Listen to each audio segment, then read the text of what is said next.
Welcome back to the Chapman ERC, everybody. I'm Ken, and today we are looking at the Redcat Ascent 18, and we've got some new links that we're going to throw on this guy. Now, we've got a couple sets of links here that are not for it. They're going to be for a different rig, two different rigs actually. We'll get into those. But for this video, I'm going to install some of these red anodized straight links from 828RC, also known as Tyler Chapman. He's in all the groups, at least the big ones for the Redcat and the TRX4M and all those. So you can always try to find him in there. But also 828RC on Instagram. We'll put links down in the description to both his profile and his 828 Instagram page and anywhere else to reach out to him and get some links ordered. He makes a couple different kinds of links. He has a ton of different colors that are like these anodized links. I'm going to open these up and show you. Got these nice red ones that match our Redcat pretty dang well. So that's pretty cool. And we've got these purple ones that are going to be going on a TRX4M 6x6. And those look pretty sharp. He's got a ton of different colors. Now, unfortunately, these straight links, the colored links, have to be straight. So you can't do steering links with these, unfortunately, because you can't put any bend in them. If you try to bend them for any kind of high clearance or steering links, they end up breaking. So unfortunately, you can't bend the colored pre-anodized links, because what happens is when you anodize the metal to change the color, it causes it to become harder. And so when you try to bend them, like actually they're much harder to bend than normal. So they're plenty stiff for the applications we have, but if you try to bend them into like a steering link shape like this guy, if you can get it to bend, well, it'll crack. So he does offer brass as well, and those ones you're able to get bent in high clearance, as well as non-colored ones, non-anodized. So as long as they're not anodized, you can bend them into any shapes you want, which is pretty sweet. He's got some pretty cool link designs. And again, if you're looking for color options, he's got a ton of color options. So that's super exciting as well. All right, so we're going to put some brass steering links on, and then we're going to put these red suspension links on. Should be pretty simple, but I just wanted to show you guys the offering that 828RC has, and Tyler Chapman, and been doing a good job supporting the community with new link sets and whatnot when new products come out. So we're definitely digging that.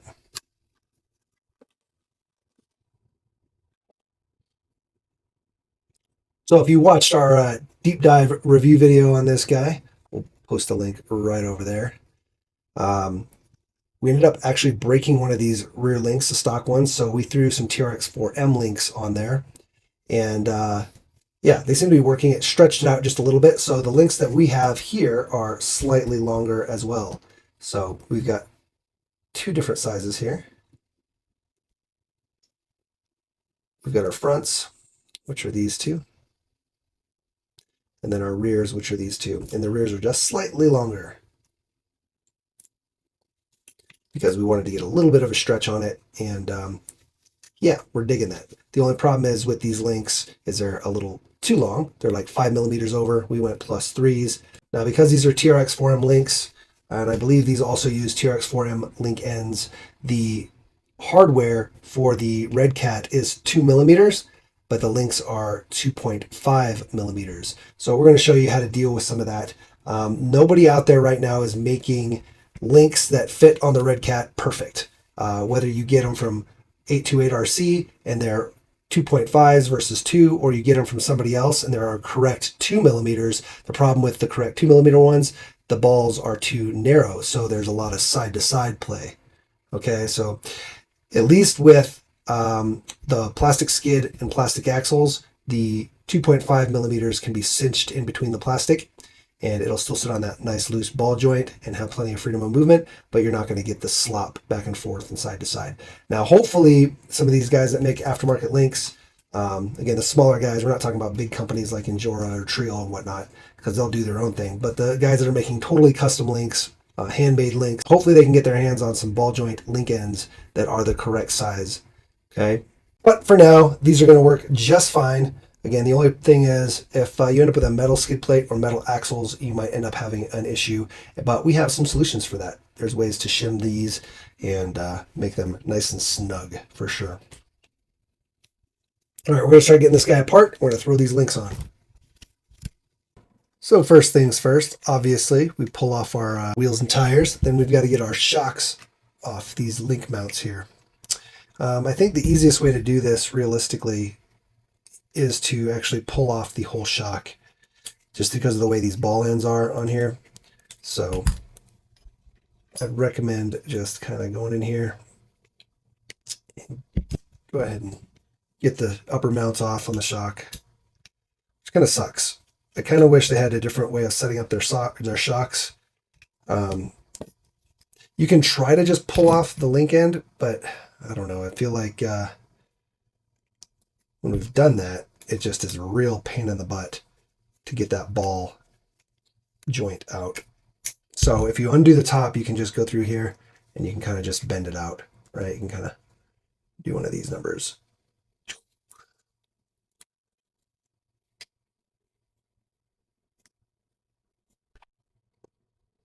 Okay. Trying to do that while it's still attached will prove to be very, very difficult. I mean, we can try. You're going to have to use some pliers probably. I also don't want to break the link end or bend the shock. So let's see. Oh yeah, that's not coming off very easily. Let me get my little rubber band off here. Let's see, can we just remove it like this? I don't want to damage the plastic.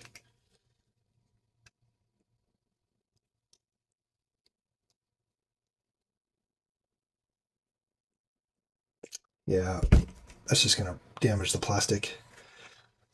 So your best bet's to remove the shock, unfortunately. And again, when you're doing this, try to hold on to the link end as much as you can. Don't just like bend the shock. You could damage it. Try to get the link end, and then you can pop this off from the link end side. It does take quite a bit of force, so just be aware.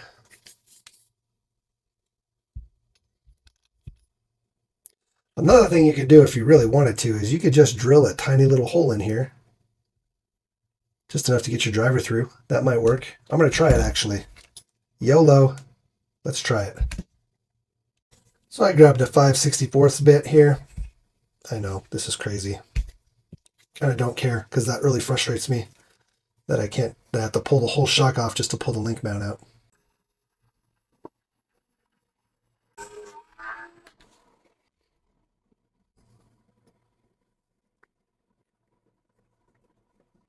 Ooh! Oh, you know what though? The portals are going to be in the way. Maybe? Maybe I can slide it out past there. Oh, rough. See, that's like bending as it comes out because the portals. That's annoying. But it worked. Looky there. And just be careful doing that you don't drill into the ball joint and strip out strip out your hex basically. That'd be bad times.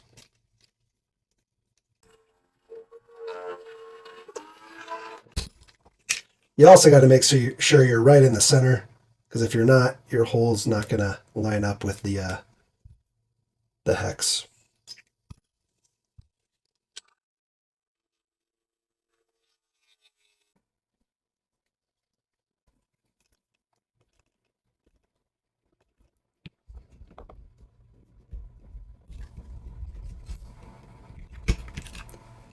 Alrighty. So it is doable. You just got to be careful when you're doing it. But it'll work. And I bet you it makes these a little bit easier to pop out if we need to pop them out.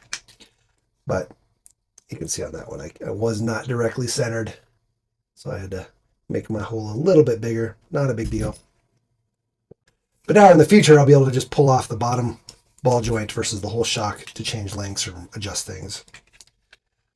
Probably not totally necessary, but hey, why not? We're going to do it on here too.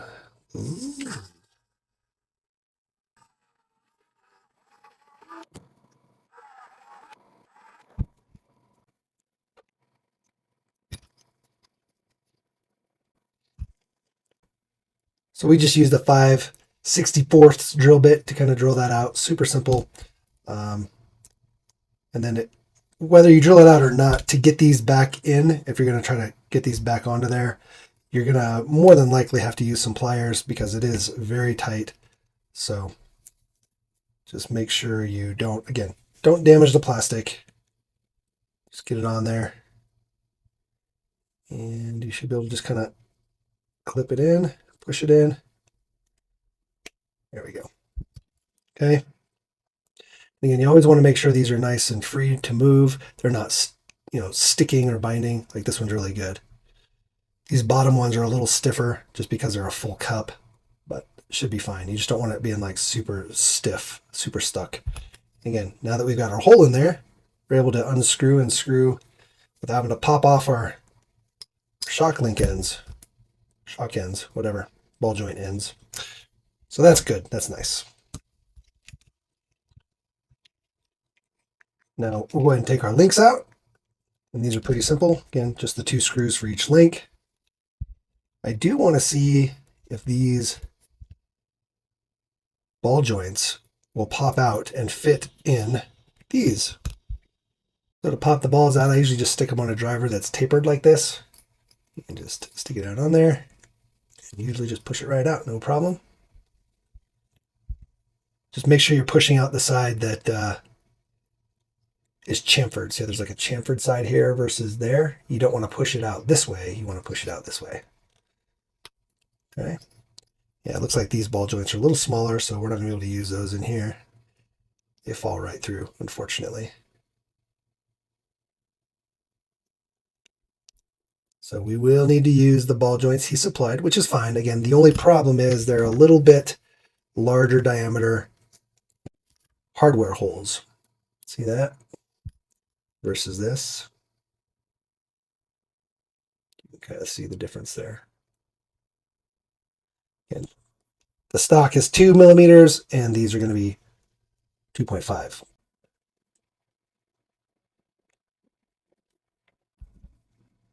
Versus this, where you've got a little bit of play in there. Now, you can take up that slop again, like I said, by cinching down the link ends here through your skid and through your axle. Basically, you're just going to tighten it down until it's nice and snug, and then this guy won't really move around. So that'll be good. Or you can get some shims. Let me show you that. So these guys are fishing lure crimps. They're meant to be used to basically stick fishing line through and crimp them, and they make them in a ton of different sizes, and they just happen to be perfect for basically sizing down or sizing up spacers for different hardware. So these are essentially a 2 millimeter to 2.5 millimeter. So I can stick this in here. You'll see it'll fit in there just perfect. Oh no. Yeah, there we go. Bam, just perfect. Okay, but then now our hardware goes in there just perfect. So it's like a spacer or a shim, but it's for, you can use it for hardware. Now the problem is these guys are longer than what we need, obviously. So we have to trim them down, and that is kind of a pain in the butt because you can't just cut them, because just cutting them will bend them, right? You'll flatten them. But we do have some that we've already cut down, and we usually just use a grind wheel on our Dremel. We'll stick this on the end.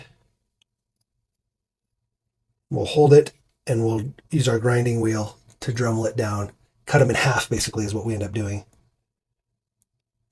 Okay, and they end up a little bit smaller than half because you're taking out material in the middle. But then those guys fit right in here perfect, and they're going to be perfect shims for our hardware. No slop.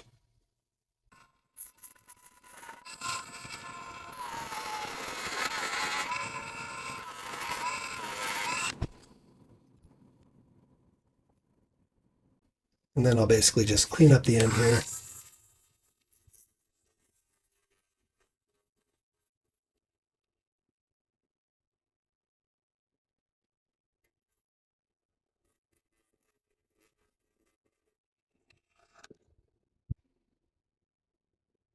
And now you have some spacers. Easy peasy, lemon squeezy. And then you just slide them right in your little ball joints, just like that. Again, this isn't necessary. You don't have to do this, but I don't know. We're kind of anal, and so we are gonna do it. I just know that at some point we'll probably swap over to metal axles or something. So figure might as well do this while we're at it, and yeah, just kind of tighten these little ball joints up with our hardware shims. So another thing that I want to point out on these plastic link ends, and it's not just these, but like just about every single set of plastic link ends I ever get that are aftermarket. See how they kind of stick? It doesn't just drop down.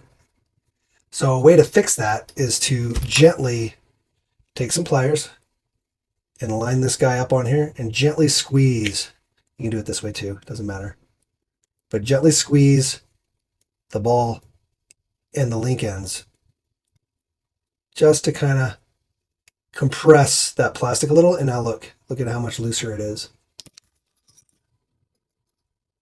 Now it just falls, right? Versus before, it was kind of sticking, right? It's not falling. I have to push it down.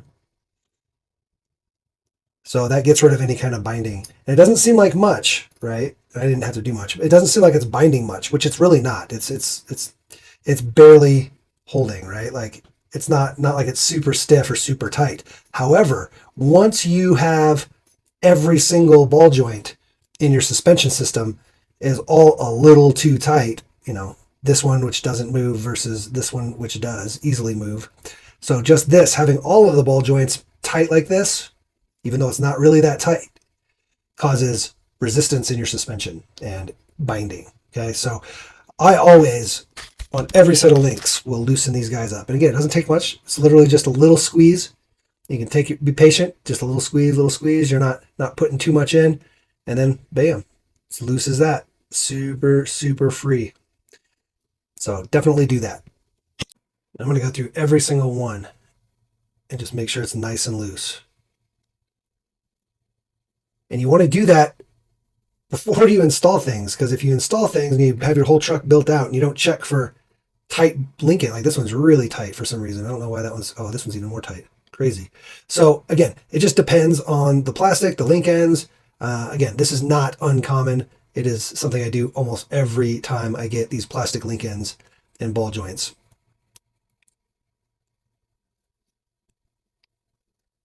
But just a good tip for sure.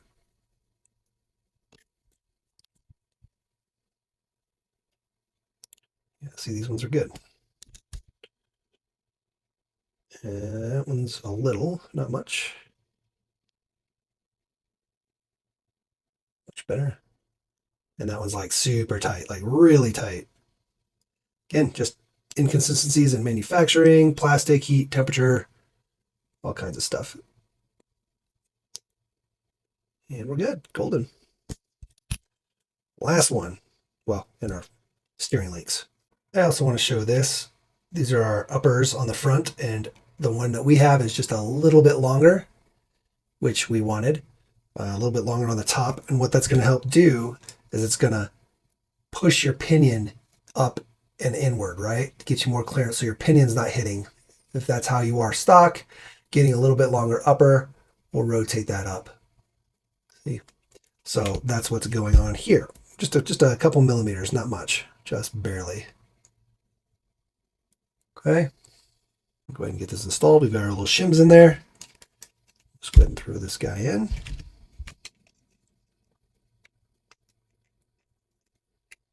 All right, we got our fronts all installed. We don't have our shocks actually in there yet, but there you go. Nice freedom of movement. They look good. They're symmetrical. I mean, they're the same lengths, obviously. Everything looks straight. I dig it for sure. I really like the red. Freaking sweet looking. Almost matches the anodized red here perfectly. So yeah, definitely gonna look good. Can't wait to get these TRX links off the back. You can even see they're kind of stiff. Yeah, because they rub right there. These guys don't seem like they've got that issue at all. nice and free. Yeah, yeah, yeah. Excited. Okay, let's get the rears on. If you're doing this shimming thing and you're having a hard time and you can't get your shim to go into the ball joint, like it just seems like it's almost a little too big, one thing you can do is just, again, take your Dremel and just kind of slowly and gently, I mean, I'm barely touching it, just enough to kind of spin it. You can even use sandpaper. I just kind of took it down just a little. See that? And now it'll slide in no problem. See that? Slides right in. Not an issue. Perfect. Our upper rears on this are a little bit longer than our bottoms by like a millimeter. We asked him to also, make sure that we had a good pivot on our pinion so that it's angled upward just a little. So our rears are, like I said, I think 3 millimeters longer is what I told him, and then an extra millimeter on the uppers. See, like this one doesn't want to go in either. So we'll just take a real quick Dremel down.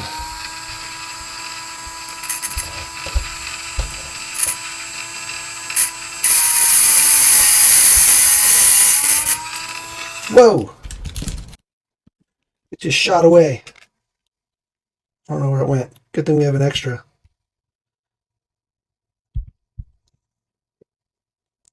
Maybe this one will fit without trying. Oh, see, we should just use that one to start with. I don't know if you can tell, but it's literally maybe a millimeter longer this side. Just barely. So that's going to be our upper link. So uppers here, lowers here. We'll go ahead and get these installed. Now, while we're in here, since you guys will probably be dealing with this, I just want to show, and I always talk about it, phasing your drive shaft. Super simple. Make sure that the ears on your drive shaft here, from here to here, are on the same side. If you turn it, you'll see here, we are now out of phase. The ear does not line up with the other ear. You can also do it based on the screw in this end. Both your screws facing the same direction right there will give you an in-phase drive shaft as well. So if this screw is facing down, then this screw in here should be facing down, and you're good to go. You just want to be in phase. What that helps do is prevent vibration and, under extreme articulation, binding. Doesn't mean much in these little guys, but it can affect you a little bit depending on how quickly you're going. If you're going fast, trying to bump it, or if you're under extreme articulation, it can cause a little bit of binding. So just so you know what phasing is, that's what phasing is, in case you hear it somewhere else as well. Okay. Let's go ahead and get our rest of our links on here. Also, while we're in here like this, I want to talk a little bit about link geometry. So the idea behind the way these links are set up on most vehicles, you're triangulating, right? So you've got a set of links triangulating this way, and then a set of links triangulating this way. The greater degree of that triangle, the more stability in the left to right that you're going to have. So I've already got these mounted, and they're pretty triangulated. So it's not moving much when I go side to side, right? When I push it side to side, it's not really moving much. The more parallel these links are, right? This link and this link, the more parallel they are, the more the axle will shift side to side. Okay, the more triangulated they are, the less it's going to want to shift side to side. So you want a triangulated link setup, both directions. You kind of want these to be close, and they go out far, like so, boom. Like if you were to bring these all the way out to here, you're going to have like no side-to-side movement. Now, you do end up hurting your articulation. The further apart they are, the harder it is for the truck to articulate. The more parallel they are, the easier it is for these guys to twist, right? So if you look at it like this, if they're close together, you can twist, right? But if they're further apart, when you try to twist, keeping them that far apart, you're not going to be able to move it as much, especially when you have the four links, all four, doing opposite triangulation to help with stability. So just keep that stuff in mind when you're doing this stuff. If you feel like your axle, and you can't really adjust it on these, but I've seen people do custom stuff and their axle just has a ton of side-to-side movement, and it's because their links are too close together, both uppers and lowers. They're too parallel. You want them triangulated. More triangulation, better. Also, while we're in here, we can talk about link risers and anti-squat and anti-dive. Anti-squat and anti-dive is a very complex subject, but essentially it's raising your upper links in the rear up. The higher up you raise this rear link, the more anti-squat that you're going to have. Same on the front. The higher up you raise these upper links, the more anti-dive you have. Now, anti-squat and anti-dive is kind of controversial. Some people say it doesn't do anything in crawling. Some people say that it does help during crawling. I think it kind of depends on your total setup, not just your anti-dive and anti-squat. I think the whole setup you have to take into account. Also, there is a point about anti-squat and anti-dive that talks about how you need to be under momentum. You need to be under power. You need to be moving for it to matter. So when you're going really slow and you're crawling really slow, having anti-squat's not necessarily going to help you a ton. However, when you give it throttle and you give it the beans to try to jump it over or kind of hop it up, anti-squat will then help push the front down. It doesn't really push the front down. It just kind of, the angle of it kind of pushes your rear up and the chassis forward. But again, you need to be under momentum and under speed. It needs to be moving fast. So slow crawling isn't going to have a ton of benefit from anti-squat and anti-dive. It's more for going fast. You definitely want that kind of stuff on faster vehicles. You want to adjust that. But on crawling, again, it can help in some situations. I'm not saying don't set up your truck with some anti-squat. I think it does help, but it's only going to help in very specific situations and again, under throttle. So I just wanted to point that out. All right, let's go ahead and get this guy all the way back together now. One thing I noticed trying to screw our shock back in is it's got to go in at way too much of an angle with the ball joint still on. I don't know if you can see that, but when I try to get it in there, it's going in at a total angle and I cannot get it to go in straight enough to get the thread on. So even though we've got our screw hole in our shock mount now, it's totally fine. It is helpful. At least we'll be able to still pop this guy out without having to unscrew our entire shock, because we can just kind of do it like this. Way easier now without having to unscrew the top of the shock. So I still like that. They should have done that from the factory, just giving us a big enough hole to get a screw in, or a driver.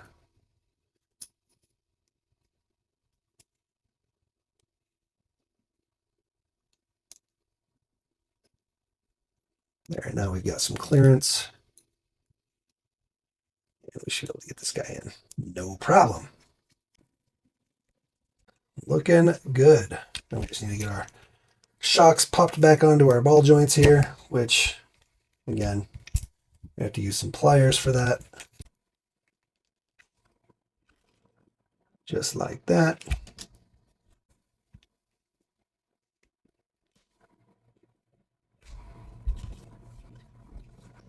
Just like that.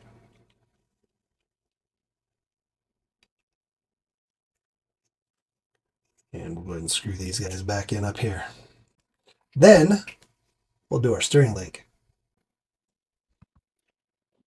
All right, let's go ahead and weigh these out. Our stock front links, a whole 2.9 grams, 3 grams. And these brasses, 6 grams. Well, when we include the screw, yeah, 6.1. Now your little ball joint here is too small to pop out and put into here. However, the threading on here is an M2.5 threading, so you'll definitely need to get an M2.5 screw, which means you don't need a shim on this side, but we're going to shim up the rest.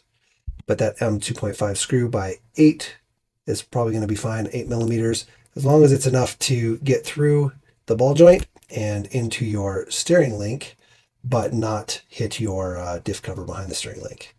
Should be golden. And don't forget, we trimmed our steering link down just to make some clearance for how we had this set up before, but we should be golden here. And then we'll go ahead and throw the rest on. Again, we did shim up these little guys just because we're kind of anal about that, OCD. You don't have to. You would be able to use just your normal screw here, and you'll have a little bit of slop until you get this tightened down pretty tight. You can cinch it down and it will hold those balls in place, even though there's a little bit of space in there. But if you have metal knuckles, you might have a little bit more of an issue getting that slop out of this one. And you might need those little shims that we're doing.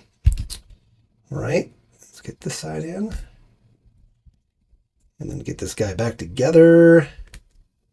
I'm excited. I think this it's going to look a lot more slick. And I like that it's extended on the rear. And I like that we got a new pinion angle. So I'm definitely excited for all that. Yeah, good stuff. Yeah, buddy. And look at our pinions. We're not hanging down below the links. So that's good. It's like perfectly in line with the links. I like that a lot. That's the main reason to upgrade your links, either for high clearance links or to get your pinion angle a little bit better. And of course, to add the color. We like the color. Let's get our wheels back on and get our body on. And there we have her. Looking good. I dig it. I love the red. Super slick. I wish he was able to do the bends in the red, because I would have loved red links here, but the brass is nice. A little bit extra weight up front. Not much. I said maybe 4 or 5 grams, but still very cool. Everything worked smoothly. Like I said, the only issue with these links, and there's other people out there doing the same thing that are having the same issues, are the M 2.5 millimeter holes with the M2 hardware. So 0.5 millimeter difference. Again, the only problem is that nobody out there makes link ends that are the correct width here from side to side and in the 2 millimeter. All of the 2 millimeter ball joint holes, they're all just too narrow right here, which means this whole link will slide side to side. You can always put a bushing or washer or O-rings in there as well, which is what some of the solutions are. But either way, you're going to have to do something. You can either use a 2.5. You really don't need to shim the inside. You can just cinch it down. As long as you have the plastic skid and plastic axles here, you'll be able to just tighten it down enough to basically pinch the ball joint in between the mounts. And then you won't have any play or anything.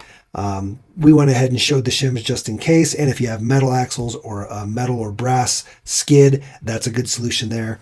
And then, like I said, with the other links that are not using the 2.5s, you'll have to shim them no matter what, because you can't cinch them down enough. You'll have to put in an O-ring or some shims or spacers or something. We just felt like this was kind of the least intrusive, and we liked the red. Really like the red. So anyway, guys, definitely check out Tyler Chapman and 828RC on Instagram. Like I said, we'll put all the links down below. And if you want to be extra awesome, be sure to like, subscribe, share, and hit that notification bell.